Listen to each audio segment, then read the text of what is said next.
Does a six-fold increase in price actually guarantee better performance? We pitted a $25 Amazon Classic against a $150 designer skillet to find out. At Wade Media Labs, we looked past the aesthetics. We wanted to measure thermal inertia and metallurgical integrity to see where your money is actually going.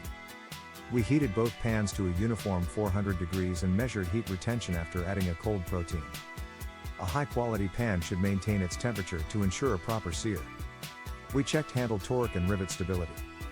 While the designer pan felt more premium, our stress test showed that the budget pan's structural integrity was nearly identical under heavy use. The result was shocking. In our thermal consistency map, the $25 pan actually showed fewer hot spots than the designer brand. Performance is a matter of physics, not prestige. Where the designer pan won was in ergonomics and aesthetic longevity. But for raw cooking performance, the gap was almost non-existent. If you're buying for the logo, get the designer set. But if you're buying for the sear, the $25 workhorse is the smarter technical choice. See the full thermal maps, the stress test logs, and the budget winner at cookwarescout.com. Look for the value versus luxury audit.